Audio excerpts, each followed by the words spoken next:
प्यारे साथी नमस्कार। कैसे हैं आप सभी लोग? आशा करता हूं बहुत अच्छे, शानदार, स्वस्थ, जबरदस्त, जिंदाबाद होंगे और बहुत अच्छी तरीके से आप सभी प्यारे साथियों की पढ़ाई चल रही होगी। तो सभी प्यारे दोस्त एक बार आ जाओ भाई, जल्दी जल्दी से क्लास में। सभी को वेरी वेरी गुड मॉर्निंग, सुप्रभात, राम राम। सभी को बहुत सारा प्यार। एक बार सभी प्यारे दोस्त जल्दी जल्दी से क्लास में आ जाएंगे, ठीक है। आज की क्लास में हम लोग कोडिंग डिकोडिंग की चौथी क्लास पढ़ने जा रहे हैं, ठीक है ना। तो मेरे प्यारे दोस्त, कोडिंग डिकोडिंग जैसे कि आप सभी को मैंने पहले भी बताया है कि बहुत ज़्यादा इम्पोर्टेंट टॉपिक है। इस वजह से ही हमारी ये कोशिश रही कि हम कोडिंग डिकोडिंग को प्रॉपर तरीके से पढ़ें। और मैंने आप लोगों को कोडिंग डिकोडिंग अब तक जो करवाई है वो कुछ इस प्रकार से करवाई है कि 1.5 घंटे परसों की थी, कल 1 घंटे और 1.5 घंटे की थी, और आज 1 घंटे और 1.5 घंटे ही करेंगे। जरूरत पड़ी तो और कर लेंगे, लेकिन सिलेक्शन के लिए ये सबसे जरूरी होता है कि हमको जल्दबाजी नहीं रखनी। बहुत आराम से पढ़ना है, सुकून से पढ़ना है, नियमित पढ़ना है, निरंतर पढ़ना है, ठीक है। बाकी आपके एग्जाम से पहले मैं आपका सिलेबस बहुत प्यार से करवा दूंगा। ये आप लोगों को अब लगने भी लग गया होगा, क्योंकि हम 2.5 घंटे प्रतिदिन रीजनिंग पढ़ रहे हैं। 1 घंटा 11 से 12 और 1 घंटा 1 बजे से 2:30 बजे। बल्कि सिलेबस ही नहीं, अगर ईश्वर ने चाहा तो मेरे प्यारे दोस्त मैं आप लोगों को बहुत अच्छी तरीके से आपका रिवीजन भी कर पाऊंगा, क्योंकि रिवीजन सीरीज भी हम लोग चालू करेंगे। और बैच का मतलब मेरी नज़र में ये नहीं होगा कि बस सिलेबस पूरा करवाऊं और तुमसे ओके टाटा बाय बाय बोल दूं। मेरी नज़र में सिलेबस का मतलब होगा कि बैच का मतलब है कि सिलेबस करवाने के बाद भी मैं आप लोगों के साथ आपके सिलेक्शन तक, आपके एग्जाम तक जुड़ा रहूं मेरे दोस्त, जब तक कि आपको एग्जाम में बेहतरीन अंक प्राप्त ना। लेकिन आपको भी अपनी ओर पूरी मेहनत करने की जरूरत है। एक बार सभी प्यारे साथी आएंगे और बताएंगे कि इस प्रश्न का करेक्ट आंसर क्या होगा। 68 क्वेश्चन हम लोग पहले ही कर चुके हैं, सही है। 68 क्वेश्चन हम लोग पहले ही कर चुके हैं। तो एक बार बताएंगे इस प्रश्न का आंसर क्या हो सकता है। कोई जानकारी है क्या? टोटल एक बार समझने की कोशिश करना, नंबर ऑफ लेटर का भी कभी कभी पूरा योगदान बना हुआ होता है। तो जब मैं यहाँ पर नंबर ऑफ लेटर की बात करता हूं तो यहाँ कितने लेटर हैं? 1 2 3 4 5 6 7 8 9 10 11 12। 11, सॉरी, टोटल 11 लेटर है ना। फिर से गिनते हैं, 1 2 3 4 5 6 7 8 9 10 11। टोटल 11 अक्षर हैं। कुल अक्षर अगर हम लोग कुल कुल अल्फाबेट देखें तो कितने कुल हैं प्यारे साथी? 11 और ये है 10, तो -1 हुआ। टोटल में से -1 ही तो हुआ है। यहां पर इसमें कितने? 1 2 3 4 5 6 7, और -1 कर दो तो 6। तो ऐसे ही टोटल लेटर गिनो और कितना बन रहा है। तो 1 2 3 4 5 6 7 8 9, और 9 में से एक कम कर दोगे तो कितना आ जाएगा? 8। यही करेक्ट आंसर हो जाएगा। यही करेक्ट आंसर हो जाएगा, किसी को कोई दिक्कत नहीं होनी चाहिए।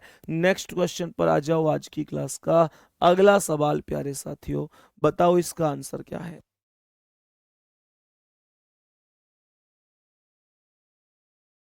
बताओ भाई सभी प्यारे दोस्त, सभी प्यारे साथी बताएंगे कि करेक्ट आंसर क्या हो सकता है। मेरे प्यारे दोस्तों, यहां पर समझो कि करेक्ट आंसर कितना हो सकता है। करो भाई कोशिश, जल्दी से कोशिश करो कि राइट आंसर क्या हो सकता है। यहां पर सवाल को समझना। टोटल यहां लेटर हैं 1 2 3 4 5 6 7 8 9 10 11, और ये है 10। यहां पर भी सेम लॉजिक है, कुल में से -1 हुआ। सेम लॉजिक है, जितने भी टोटल अक्षर हैं -1 ही हुआ है। ध्यान रखना, कभी कभी -1 के स्थान पर +1 भी हो सकता है, और 1 ही हो ये भी जरूरी नहीं है, 2 भी हो सकता है, 3 भी हो सकता है। इस तरीके से कुछ भी पॉसिबिलिटी बन सकती है। अब आगे यहां पर समझता हूं। तो यहाँ 1 2 3 4 5 6 7 8 9 10 11 12 13, और 13 में से एक कम तो 12 आ गया। तो यहाँ पर क्या बोलेंगे, 1 2 3 4 5 6 7 8 9, और 9 में से एक कम कर देंगे तो 8 हो जाएगा। बी ऑप्शन करेक्ट आंसर हो जाएगा। सभी प्यारे दोस्त बताएंगे यहां तक कोई दिक्कत तो नहीं है, यहां तक हमको बेहतर तरीके से चीजें समझ में आई होंगी। हम नेक्स्ट क्वेश्चन पर आएंगे। अब बताएंगे इस प्रश्न का करेक्ट और राइट जवाब कितना हो सकता है। करेक्ट और राइट जवाब बताएंगे एक बार इस प्रश्न का कितना हो सकता है सभी प्यारे साथी।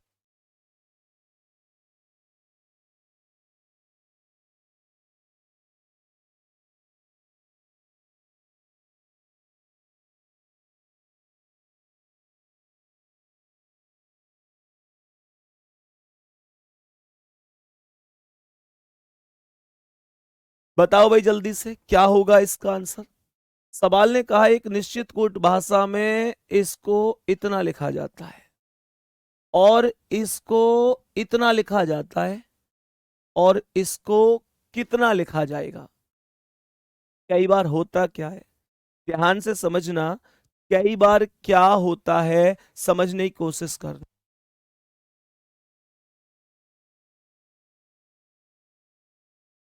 बताओ भाई। तो मेरे प्यारे दोस्त क्या बोलेंगे, कई बार होता ये, जैसे इसमें ये जितने भी लेटर आए ना, ये जितने भी लेटर आए, एक्चुअल में हुआ क्या है कि ये सभी के सभी लेटर ऊपर पहले ही प्रयोग हो चुके हैं। ये सभी के सभी लेटर पहले ही ऊपर प्रयोग हो चुके हैं। प्रयोग होने का मतलब क्या है, प्रयोग होने का मतलब क्या है, प्रयोग होने का मतलब है कि यहां से बस ऊपर से नकल कर करके लिखने हैं, टीप टीप के, जिसे मैं बोल सकूं। कैसे लिखने, देखो, जैसे यहां पर सबसे पहले ऐसे समझो कि आई, आई यही तो है, पीछे से तीसरा 1 2 3, पीछे से तीसरा क्या है 1 2 3 7, तो इसका मतलब आई के लिए 7 आएगा। खत्म कर दो कॉन्सेप्ट को। एम, एम शुरू में आया है, कितना है 5, तो एम के लिए 5 लिख देंगे। फिर क्या आया है ए के लिए कितना है 1 2 3, 1 2 3 4, तो 4 लिख देंगे। फिर कितना है जी, जी लास्ट में है, कितना है लास्ट में 9, तो 9 लिख देंगे। फिर क्या है आई, आई 1 2 3, 1 2 3 कितना 7, तो 7 लिख देंगे। फिर क्या है एन, तो 1 2 पीछे से दूसरा 1 2 क्या है 3, तो 3 लिख देंगे। फिर क्या है ई, ई कहाँ है 1 2 दूसरे पर, 1 2 क्या है 2, तो ये आंसर ढूंढ लो कहाँ है। एक बार बोलो क्या बात समझ में आ रही है। मैंने कहा क्या यहां तक समझ में आया है। 7 5 4 9, 7 3 2, पहला ही ऑप्शन करेक्ट है, पहला ही ऑप्शन करेक्ट जवाब हो जाएगा। नेक्स्ट क्वेश्चन पर बढ़ो।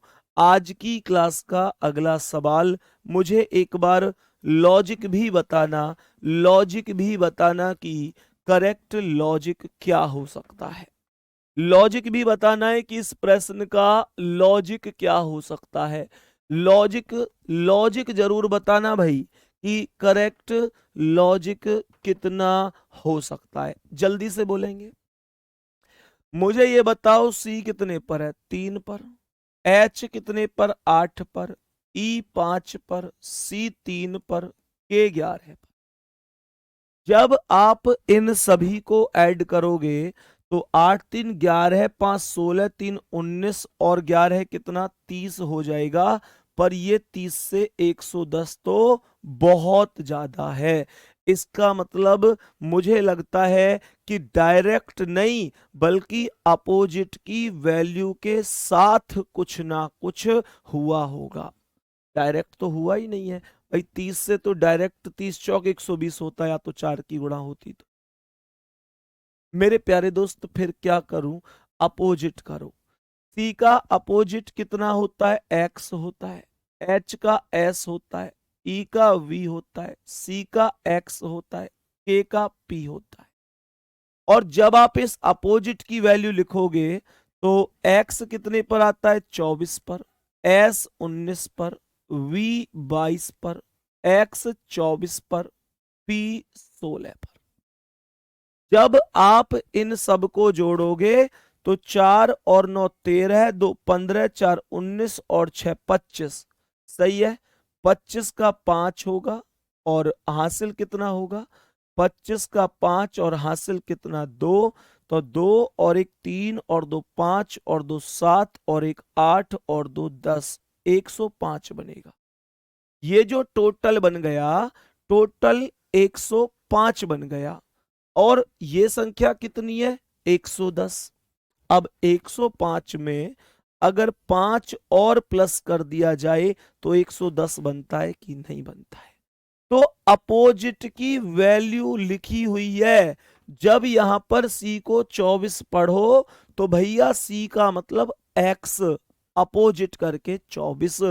एच को 19 पढ़ो तो समझो कि एच का अपोजिट एस, एस की वैल्यू 19 है। ऐसे ई का अपोजिट वी, वी की वैल्यू 22 है। अपोजिट की वैल्यू मैंने लिखी हुई है। सही है। तो यहां पर सी का अपोजिट एक्स 24 पर, ओ का अपोजिट एल 12 पर, आर का अपोजिट आई 9 पर, आर का अपोजिट आई 9 पर, ई का अपोजिट वी 22 पर, सी का अपोजिट एक्स 24 पर, टी का अपोजिट जी 7 पर। टोटल करो कितना बना, 4 2 6 9 15 9 24 2 26 4 30 7 37 का 7। सही है। 37 का 7 हासिल 3 और 2 और 1 3 और 2 5 और 2 7 और 3 10, 107 प्लस 7 कर दो तो 114 हो गया।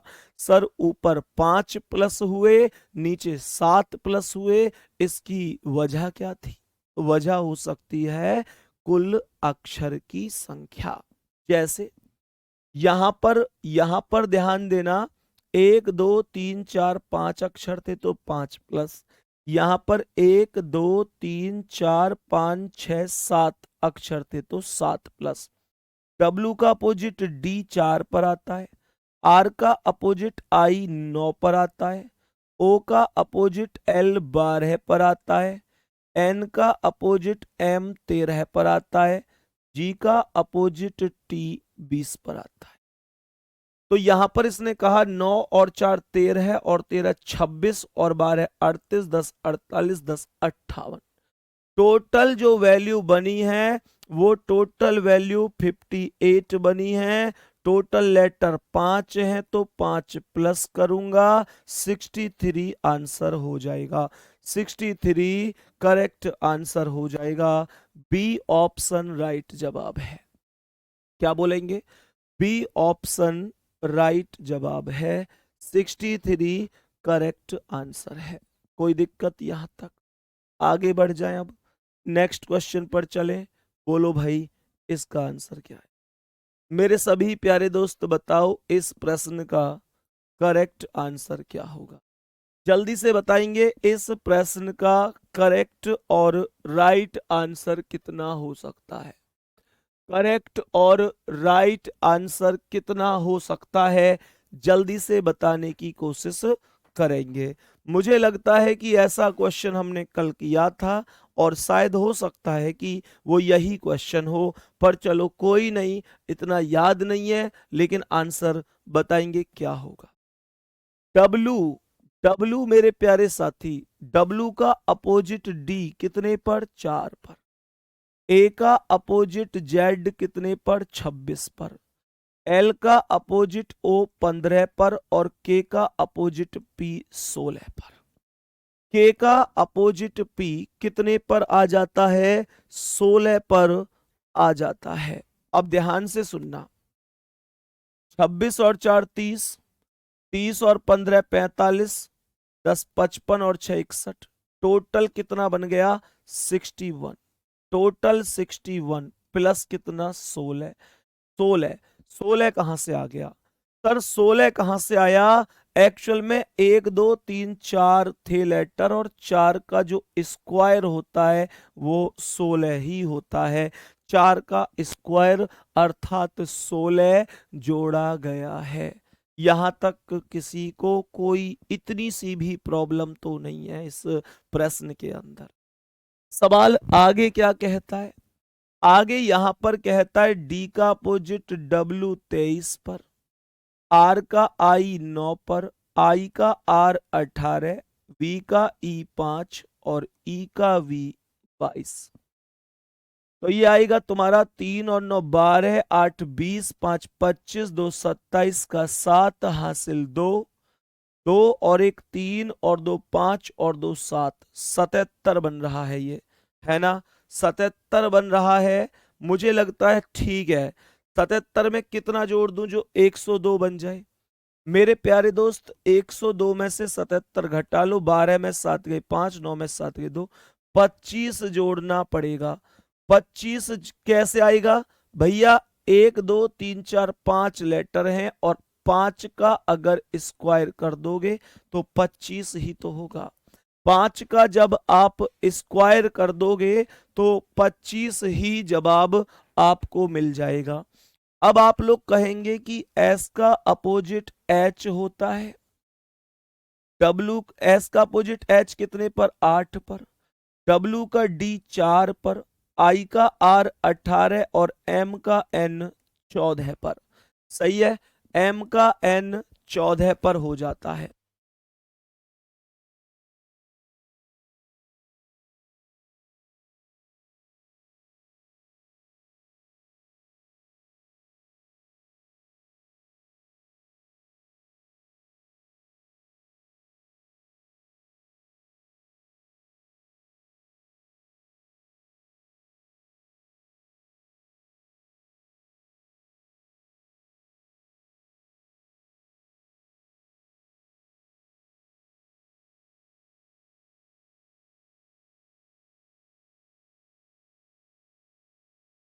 बताओ भाई जल्दी से।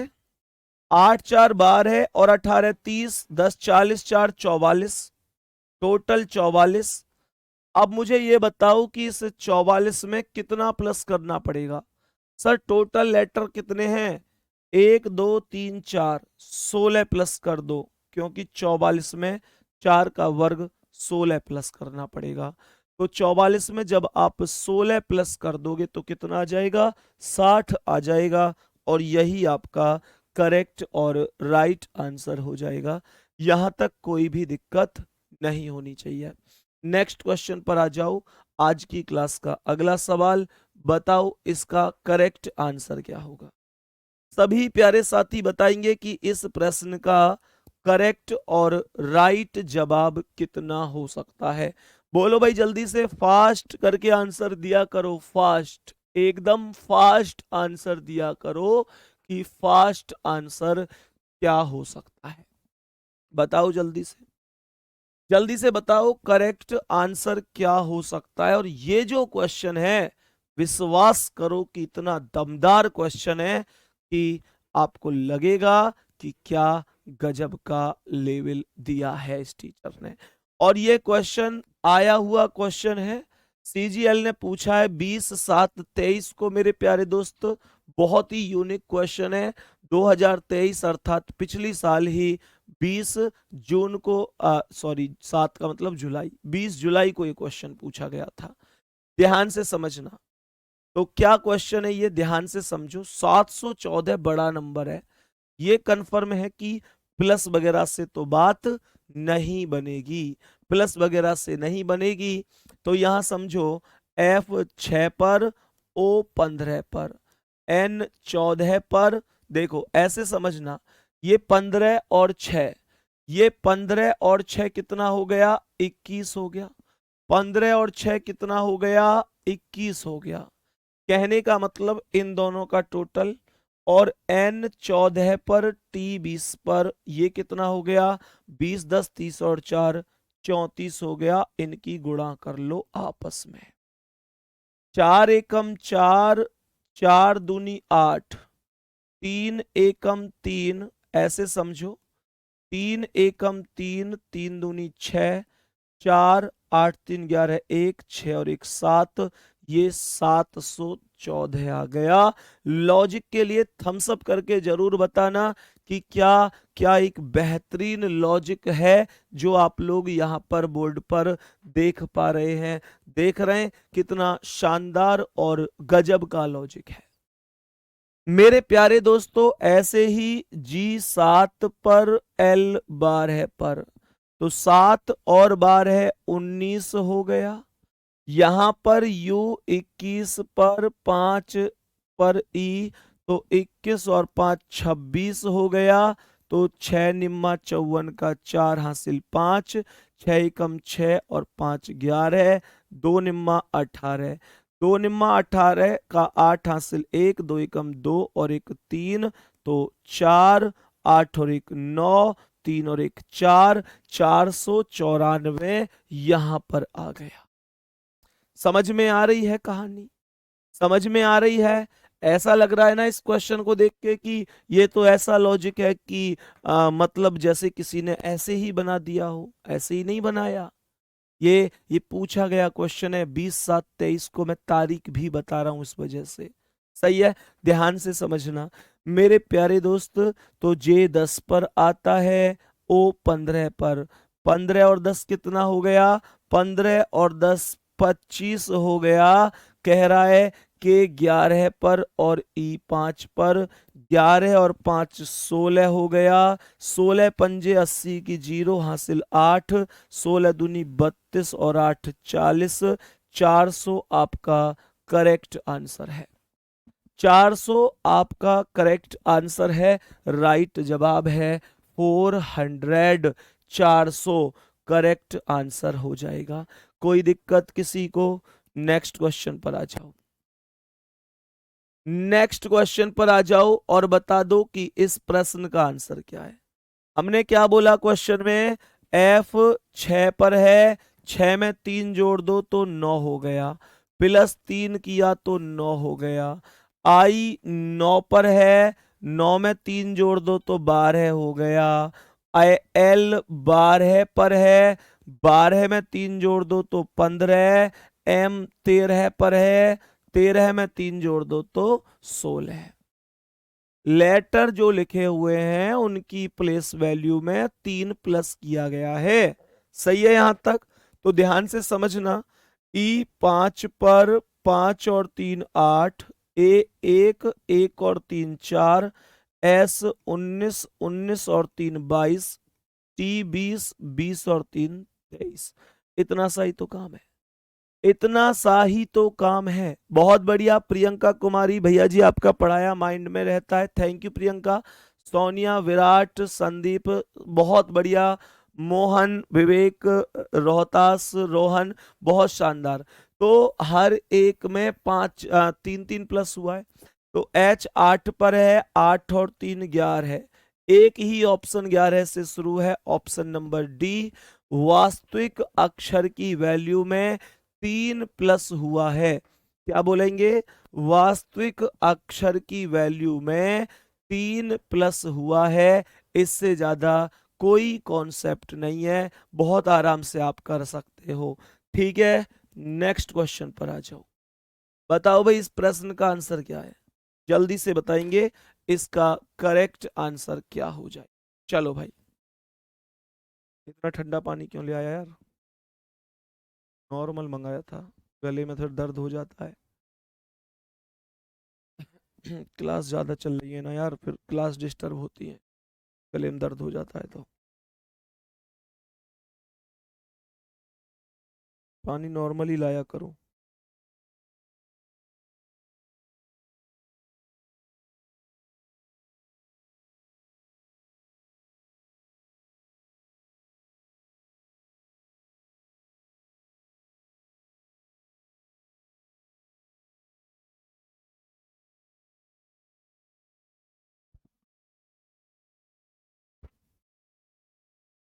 बताएंगे भाई सभी प्यारे साथी इस प्रश्न का करेक्ट आंसर क्या हो जाएगा।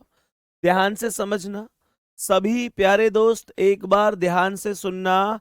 एम कितने पर? 13 पर। ओ कितने पर? 15। एस 19। टी 20। ये टोटल कितना है? टोटल आएगा 3 और 5 8 और 9 17 का 7। हासिल कितना? 17 का 7। 17 का 7। 17 का 7 हासिल कितना? 1। 1 और 1 2 और 1 3 और 2 5 और 1 6। 67 हो गया। टोटल 67 हो गया। मुझे ये बताओ कि ये 67 है और ये 134 है, तो क्या किया गया होगा? सर यहां पर जो ये 67 आया है ना टोटल, इसका 2 गुना किया गया है, तो 134 आ गया है। बात समझ में आ गई कि नहीं? सर इसका 2 गुना कर दो, 134 आ जाएगा। ऐसे ही यहां पर एफ 6 पर, यू 21 पर, आर 18 पर, तो 21 6 27 10 37 8 45 45 और 45 का 2 गुना 90। सही है।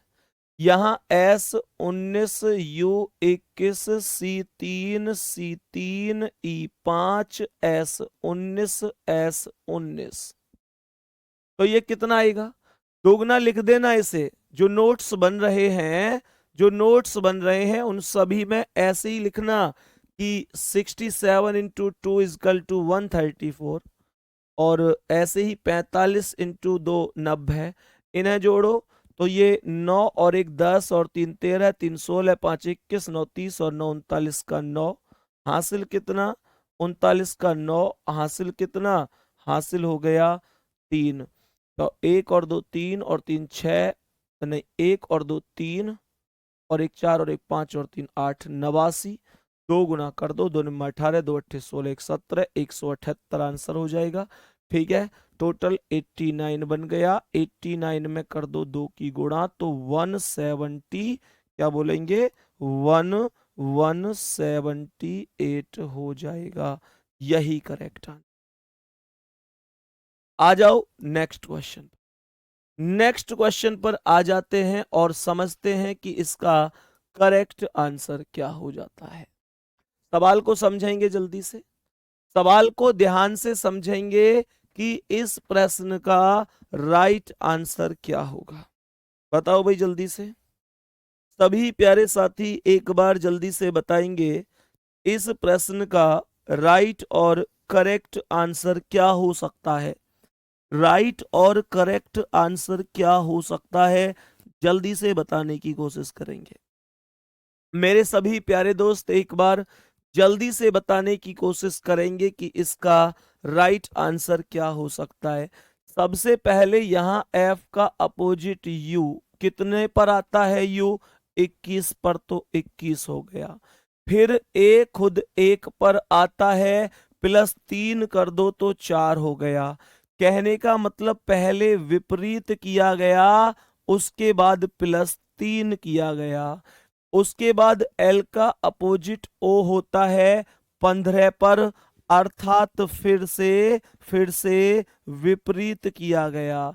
फिर एस 19 पर है, 19 पर है ना? हाँ एस 19 पर है। सही है, 19 पर है। और इसने यहां पर क्या किया है? यहां पर 19 से +3 नहीं किया, इसने यहां पर क्या किया है? एल का अपोजिट ओ 15 पर, एस का अपोजिट एच 8 पर, फिर यहां ई का मेरे प्यारे साथी ई 5 पर, +3 करके 8 हुआ। तो इसने लॉजिक क्या लगाया है? लॉजिक इसने क्या लगाया है? इसने एक को वैल्यू में 5 3 प्लस किया और एक ई को। तो जो व्यंजन है, व्यंजन को तो किया है इसने विपरीत, व्यंजन को किया है विपरीत, और स्वर में किया है +3। व्यंजन को विपरीत किया है, व्यंजन को विपरीत किया है और स्वर को +3 किया है। यही लॉजिक है। बोलेंगे बात समझ में आ रही है? तो मेरे प्यारे दोस्त क्या बोल सकते हैं हम यहां पर बोल सकते हैं कि अगर मैं क्वेश्चन की बात करूं तो सबसे पहले समझो जैसे सी है, तो सी का क्या हो जाएगा, एक्स हो जाएगा। कितने पर आता है, 24 पर, तो 24 से ये दोनों है। फिर एच का एस 19 पर, तो 24 19 से डी ऑप्शन ही शुरू है और कोई भी ऑप्शन शुरू नहीं है। स्वर और व्यंजन का लॉजिक इस प्रश्न में लगा हुआ है, स्वर और व्यंजन का लॉजिक लगा हुआ है। सही है भाई यहां तक। नेक्स्ट क्वेश्चन पर आओ। आज की क्लास का अगला सवाल, कोशिश करो और बताओ इसका राइट आंसर क्या हो जाएगा। बताओ भाई राइट आंसर क्या हो जाएगा। इस प्रश्न का सही आंसर बताओ, क्या आंसर हो सकता है। इस प्रश्न का सही आंसर बता दो, क्या आंसर हो सकता है। जल्दी से बोलेंगे सभी प्यारे साथी, सभी प्यारे साथी एक बार जल्दी से बोलेंगे करेक्ट जवाब क्या हो सकता है। बोलो भाई जल्दी से सभी प्यारे दोस्त। सवाल क्या है, UNREAL को इतना लिखा जाता है, RHYMES को इतना लिखा जाता है। जल्दी से बताएंगे करेक्ट जवाब क्या हो जाएगा। जल्दी से बताएंगे कि करेक्ट जवाब क्या हो सकता है। मेरे प्यारे दोस्तों सुनो, तो कैसे बोलेंगे हम लोग, बोलेंगे सबसे पहले ये UN जो है इसमें देखो ऐसे कैटेगरी बनाओ, दो ये दो ये दो ये, ऐसे कैटेगरी बनाओ।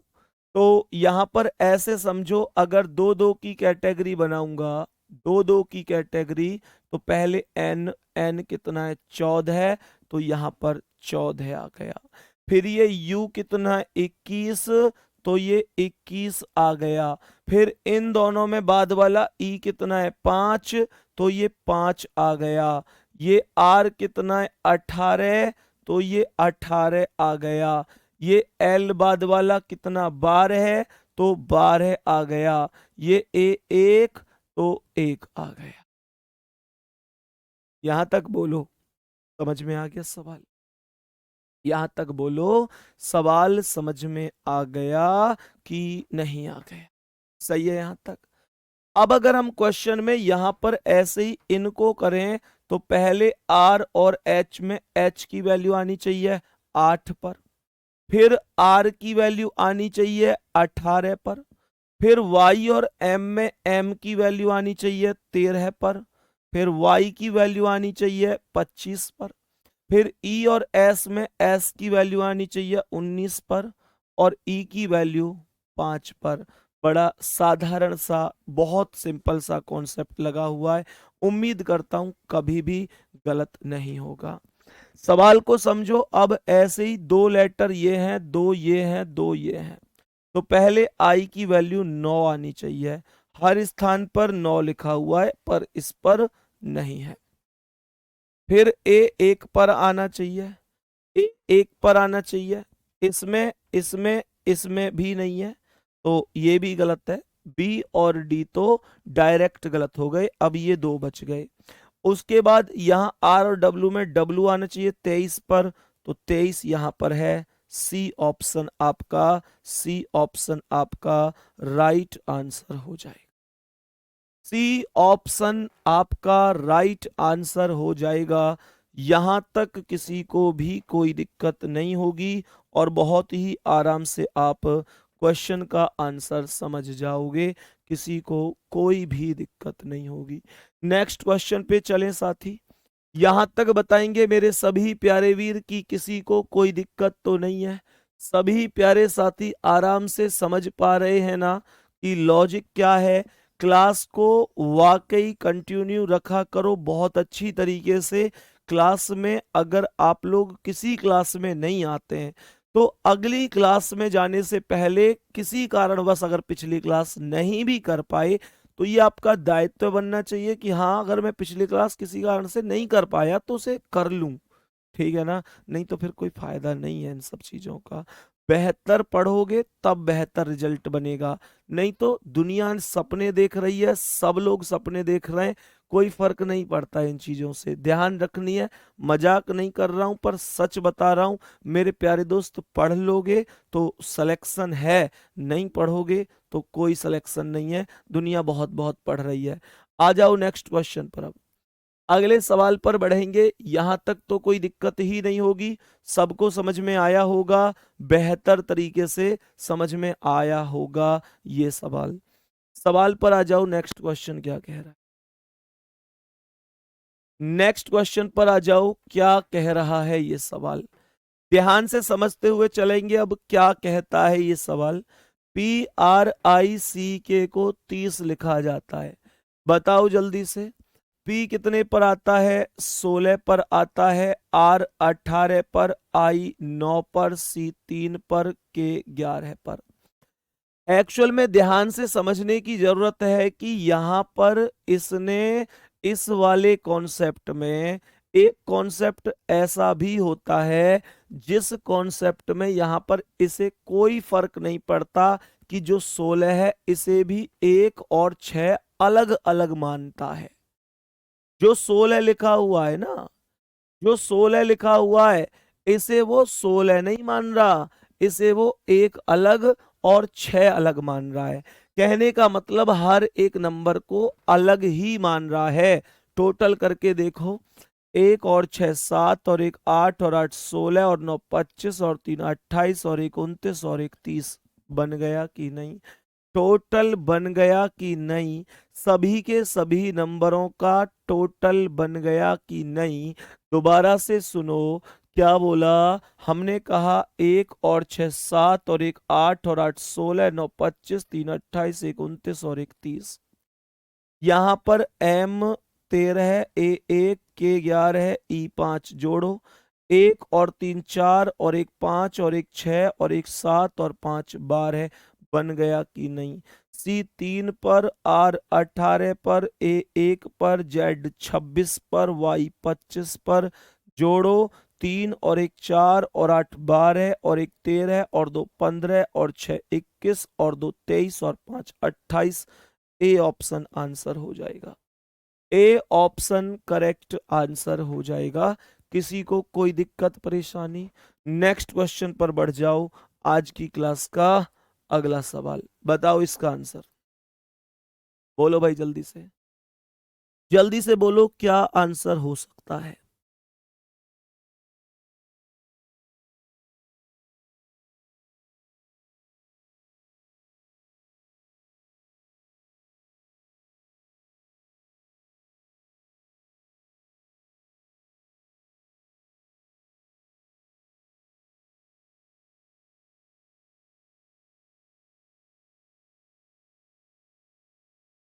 बताओ भाई सभी प्यारे साथी की क्या आंसर इस प्रश्न का हो सकता है।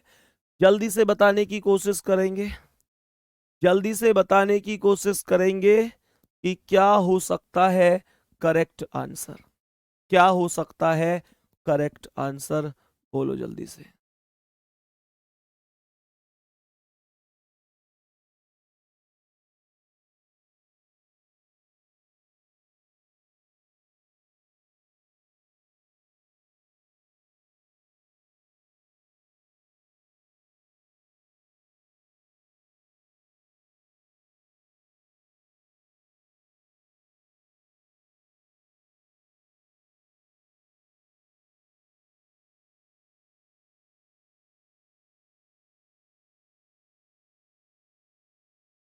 बताओ भाई जल्दी से, ध्यान से समझने की कोशिश करना। जी कितने पर है, 7 पर। जी 7 पर, ओ 15 पर, डी 4 पर। तो 15 7 22 और 4 26, ये तो 15 है, अलग मामला है। मेरे प्यारे दोस्तों ध्यान से समझना, जो व्यंजन है, व्यंजन, व्यंजन की वैल्यू, व्यंजन की वैल्यू वर्णमाला के अनुसार है। व्यंजन की वैल्यू वर्णमाला के अनुसार लिखी हुई है, वर्णमाला के अनुसार। और मेरे प्यारे दोस्तों, जो स्वर की वैल्यू है, स्वर की value A E I O you 1 2 3 4 5 के अनुसार है, के अनुसार लिखी हुई है। ध्यान से समझो अब मैं क्या बता रहा हूं। जी 7 पर आता है, व्यंजन है वर्णमाला में। ओ कितने पर आता है? ओ स्वर है, वर्णमाला में तो 15 पर आता है, पर यहां पर ओ को 4 लिखा जाएगा। तो यहां पर ओ को 4 लिखा और डी को 4, तो 7 4 11 है, 4 15। समझ में आया कि नहीं? 7 4 11 है, 4 15। समझ में आया? एक अलग लेवल का, एक अलग लेवल का कॉन्सेप्ट बता रहा हूं, ऐसी रीजनिंग बताने की कोशिश कर रहा हूं जो तुमको लगना चाहिए कि यार ये कभी पढ़े नहीं है। लेकिन ये क्वेश्चन मेरे प्यारे दोस्त एसएससी सीएचएसएल में 10 अगस्त 2021 को दूसरी शिफ्ट में पूछा जा चुका है। चेक कर लेना आप लोग। सही है, यहां पर आ जाओ। डी को 4 ही लिखूंगा वर्णमाला में क्योंकि व्यंजन है। ई स्वर है, तो ई कितने पर है? 2 पर, तो यहां पर 2 लिखो। वी को 22 लिख दो। आई कितना? आई आई 3 है, तो 3 लिख दो, और एल को 12 लिख दो। तो ये बनेगा 4 और 2 6 और 22 28 3 31 और 12 43। ओके है। तो यहां पर एच 8 आएगा। यू स्वर है, तो यू 5 लिखा जाएगा।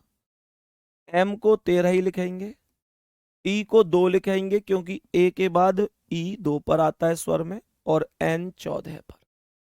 तो 8 5 13 और 13 26, 2 28, 10 38, 4 42, 42 करेक्ट आंसर बन जाएगा।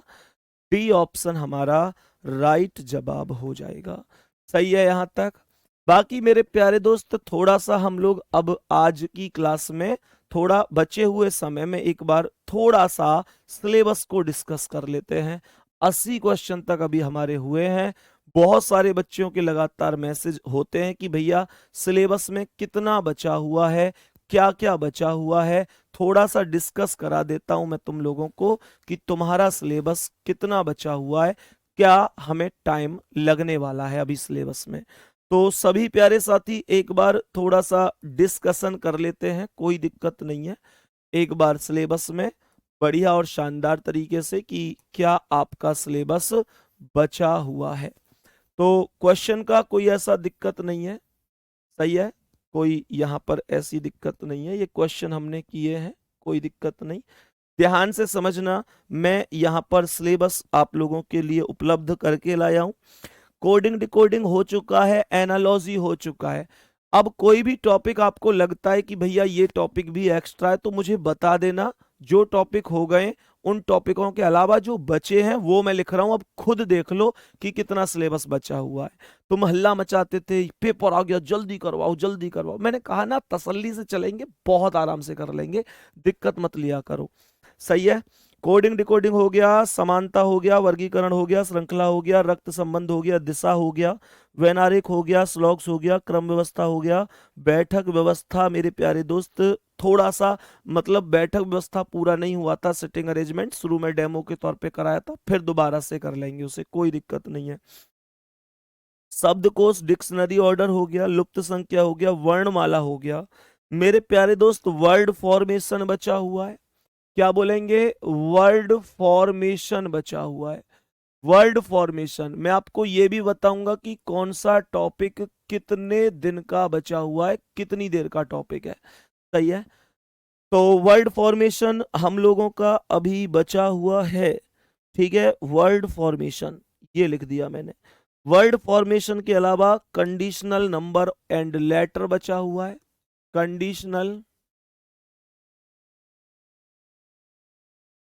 कंडीशनल नंबर एंड लेटर, जिसे हम लोग औपबंधिक संख्या, अक्षर एवं प्रतीक बोलते हैं। सही है यहां तक? आगे बढ़ते हैं। कैलेंडर हो गया, घड़ी हो गया, मैथमेटिकल ऑपरेशन हो गया। मेरे प्यारे दोस्त, अभी आप लोगों के लिए एक टॉपिक बचा हुआ है, एज, आयु बचा हुआ है। हालांकि मैथ का टॉपिक होता है, मैंने कभी किसी बैच में भी नहीं पढ़ाया इसे, लेकिन अकॉर्डिंग टू रीजनिंग जितने क्वेश्चन एज के बन सकते हैं वो मैं आपको जरूर पढ़ाऊंगा।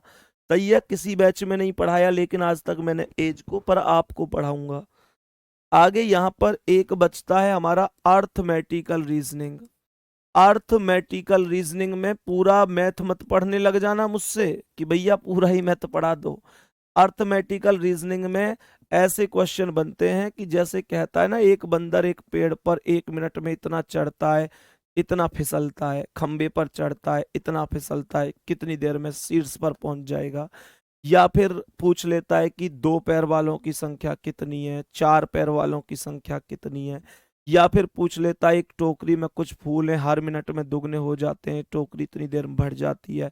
या फिर पूछ लेता है कि हाथ मिलाते हैं लोग बाग, एक पार्टी में 20 लोग हैं, प्रत्येक व्यक्ति एक दूसरे से हाथ मिलाता है, कुल कितनी बार हाथ मिलाया गया। या प्रत्येक व्यक्ति एक व्यक्ति को गिफ्ट देता है, कितनी बार दिया गया। ये उस टाइप के क्वेश्चन है। सही है मेरे प्यारे दोस्तों। अगर हम इसके बाद बात करते हैं तो इसके बाद एक हमारा टॉपिक बचा हुआ है, घन घनाभ। घन घनाभ टॉपिक बचा हुआ है। घन घनाभ टॉपिक हम लोगों को पढ़ना है। घन घनाभ के अलावा मेरे प्यारे दोस्तों मैट्रिक्स बचा हुआ है। मैट्रिक्स भी बचा हुआ है। मैट्रिक्स के अलावा बचा हुआ है डाटा सफिशिएंसी। क्या बोलेंगे? Data sufficiency. Data Safi data sufficiency. Data sufficiency बचा हुआ है। Data sufficiency. इनपुट आउटपुट बचा हुआ है। इनपुट आउटपुट बचा हुआ है। Input output. Input output topic हमारा बचा हुआ है।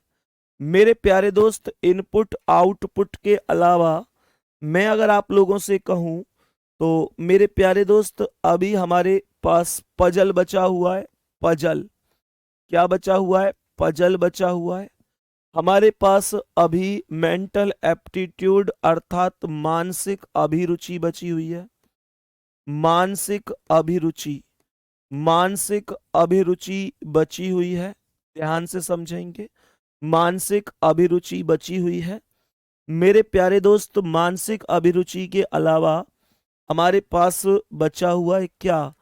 मानसिक अभिरुचि के अलावा हमारे पास डिसीजन मेकिंग बचा हुआ है। डिसीजन मेकिंग, ठीक है। डिसीजन मेकिंग बचा हुआ है। डिसीजन डिसीजन मेकिंग बचा हुआ है। सही है, जिसे हम निर्णय निर्धारण के नाम से जानते हैं। डिसीजन मेकिंग बचा हुआ है। डिसीजन मेकिंग के अलावा मेरे प्यारे दोस्त आप लोगों के पास बचा हुआ है एक, यहां पर लिख देता हूं सबसे ऊपर, logical reasoning. Logical logical reasoning. Logical reasoning में आपके वो सभी चैप्टर आ जाते हैं। वो सभी चैप्टर आ जाते हैं मेरे प्यारे दोस्त, जिसमें आपसे कहता है कि कथन निष्कर्ष, कथन पूर्व धारणा, कथन कार्यवाही, कथन अनुमान, इस तरीके से कथन एवं तर्क, कारण एवं प्रभाव, ये सभी के सभी टॉपिक लॉजिकल रीजनिंग में आ जाते हैं। और मेरे प्यारे दोस्त सारे टॉपिक लॉजिकल रीजनिंग में आ गए, और एक बच गई आपकी नॉन वर्बल रीजनिंग। एक रीजनिंग बच गई आप लोगों की नॉन वर्बल रीजनिंग। मेरे प्यारे दोस्त, नॉन वर्बल रीजनिंग आपकी यहां बच गई। तो अब मैं आप लोगों के सिलेबस को यहां लिख चुका हूं, जो चीजें बची हुई हैं। इनके अलावा अगर एक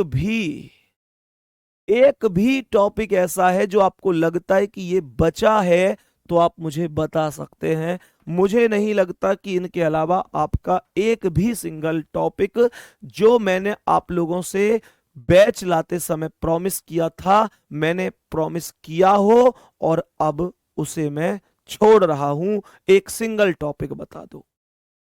और मैंने वो सारे टॉपिक बैच लाते समय प्रॉमिस किए थे कि भैया ये सारे टॉपिक ऐसे हैं, सारे ही टॉपिक ऐसे हैं जहां जहां से रीजनिंग में क्वेश्चन बनते हैं। इन जितने मैंने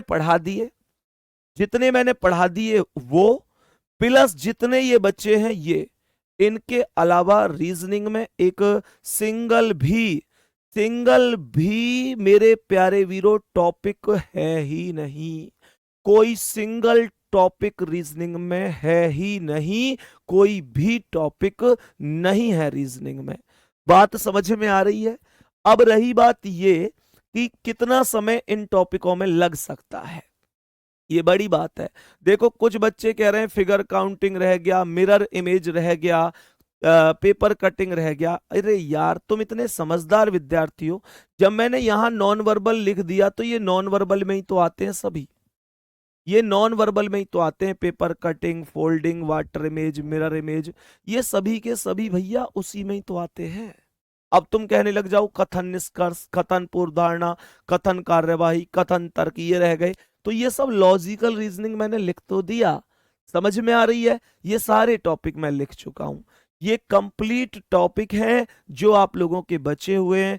अब मेरे प्यारे दोस्त मैं यहां से आपको एक आंकड़े देता हूं कि लगभग लगभग कितने घंटे की हमारी रीजनिंग बची हुई है, कितना समय हमें अपने बैच में लग सकता है। मेरे प्यारे दोस्त अगर मैं लॉजिकल रीजनिंग की बात करता हूं, मैं अगर लॉजिकल रीजनिंग की बात करता हूं तो लॉजिकल रीजनिंग का लगभग लगभग ऐसे मानकर चलो कि 8 घंटे हम लॉजिकल रीजनिंग पढ़ेंगे। इतना लॉजिकल रीजनिंग हमें पढ़ना है कि हम लगभग 8 घंटे लॉजिकल रीजनिंग पढ़ेंगे। मतलब एक एक क्वेश्चन को जड़ से खत्म करना है। 8 घंटे लॉजिकल रीजनिंग का मतलब समझ रहे हैं कि बहुत गजब कंटेंट हम लोग पढ़ लेंगे और बहुत बेहतरीन तरीके से पढ़ लेंगे। 8 घंटे में लॉजिकल रीजनिंग में कथन पूर्वधारणा, कथन निष्कर्ष, कार्यवाही और अनुमान 4 टॉपिक या 5 टॉपिक हैं और बहुत आराम से हम 8 घंटे से पढ़ेंगे। मैंने 8 दिन नहीं बोला, 8 घंटे बोला है। ये सारी की सारी वैल्यू मेरे प्यारे दोस्तों मैं आवर्स में लिख रहा हूं। 8 घंटे, 8H मैंने बोला हुआ है। यहां पर ध्यान से समझना, नॉन वर्बल को भी हम पूरा कंप्लीट लगभग 8 क्या बल्कि मैं चाहता हूं कि नॉन वर्बल पर तो हम 10 घंटे लगाएंगे क्योंकि ये इंपॉर्टेंट है। 10 घंटे लगाएंगे। वर्ड फॉर्मेशन हमारा मुश्किल से 1 घंटे का टॉपिक है। कंडीशनल नंबर एंड लेटर हमारा 2 घंटे का टॉपिक है। मेरे प्यारे दोस्त एज को भी हम लगभग 2 घंटे ही पढ़ेंगे। यहां पर अर्थमेटिकल रीजनिंग भी लगभग हम 2 घंटे ही पढ़ेंगे, बल्कि चलो 3 घंटे लिख देता हूं, इसे थोड़े और भी क्वेश्चन बन जाते हैं। घन घनाभ, हाँ जी घन घनाभ पक्का 4 घंटे चलाना है क्योंकि यूपी पुलिस में यहां से हर शिफ्ट में क्वेश्चन पूछा गया है। मैट्रिक्स की बात करता हूं तो मैट्रिक्स मुश्किल से 1 घंटे का भी नहीं है, फिर भी 1 घंटा लिख देता हूं। डाटा सफिशियंसी मेरे प्यारे दोस्त, डाटा सफिशियंसी पर हम लगभग 5 घंटे खर्च करेंगे। 5 घंटे। इनपुट आउटपुट नया टॉपिक है आपके लिए, तो इस पर जहां तक है 7 घंटे तक खर्च हो सकते हैं। पजल की अगर बात करता हूं तो पजल पर लगभग 6 घंटे खर्च होंगे। मेरे दोस्त मानसिक अभिरुचि बहुत इंपॉर्टेंट है, लगभग 8 घंटे अकेले मानसिक अभिरुचि को दूंगा। और डिसीजन मेकिंग मेरे प्यारे दोस्त लगभग डिसीजन मेकिंग में भी 6 घंटे मैं आप लोगों को दूंगा। टोटल घंटे काउंट कर लेते हैं एक बार, टोटल घंटे एक बार काउंट कर लेते हैं। देखो जोड़वाना एक बार बिल्लू, 8 और 10 18 और 1 19, 19 और 2 21, 21 और 2 23, 23 और 3 26, 26 और 4 30 और 1 31 और 5 36 और 7 43 और 6 49, 49 और 6 55 और 8 63, 63 समझ रहे हैं? 63। मेरे प्यारे दोस्त टोटल 63 घंटे, मैं लगभग लगभग आइडिया बता रहा हूं, 65 घंटे मान लेता हूं, लगभग 65 घंटे मान लेता हूं। और मेरे प्यारे दोस्त हम कितनी देर रीजनिंग पढ़ रहे हैं अभी? डेली हम 2.5 घंटे रीजनिंग पढ़ रहे हैं। अब मुझे बताओ, अगर मैं 65 में जैसे मान के चलो 65 घंटे हैं, तो 65 घंटे में हमें कवर करना है और हम डेली 2.5 घंटे रीजनिंग पढ़ रहे हैं। सही है? तो बताओ कितने दिन में कवर हो जाएगा? हिसाब लगा के बताओ जल्दी, बताओ भाई जल्दी से, मुझे जल्दी से बताओ कितना कवर हो सकता है, कितने दिन में बन सकता है? मैंने 65 घंटे मान लिए, तो मेरे प्यारे दोस्त बताओ कितना निकल के आया? मुझे लगता है कि जहां तक है ओवरऑल 25 दिन के या 26 दिन के आसपास आपके दिन निकल के आएंगे। तो 25 से 26 दिन का आपका सिलेबस बचा हुआ है। मेरे प्यारे दोस्त आप ऐसे समझो कि बहुत आराम से, बहुत बेहतरीन तरीके से 25 से 26 दिन में तो मैं आपका सिलेबस जब करवा दूंगा जब ये टॉपिक इतने आराम से पढ़ाऊंगा। सोचो कितना भरपूर समय मैंने दिया है, क्योंकि मैं कंटेंट के साथ समझौता नहीं करता, ये आप लोग बेहतर जानते हो। ठीक है, बाकी अगली क्लास में मिलेंगे। तो आप लोग ऐसे समझ कर चलो कि लगभग 25 दिन का आपका कंटेंट बचा हुआ है। तो 25 दिन या मानकर चलो, और यूपी पुलिस का पेपर चाहे मैं कहूं आज आ जाओ, यूपी पुलिस के पेपर की तारीख 25 दिन से पहले सरकार पेपर करवा ना सके, ये गारंटी दे रहा हूं मैं। सही है? इतनी तो मैं जब कह रहा हूं जब पेपर की तारीख आज आ जाएगी, और तुमको पता है अभी 25 दिन तो पेपर की तारीख ना रही। ठीक है, तो मिलते हैं अगली क्लास में। धन्यवाद, नमस्कार।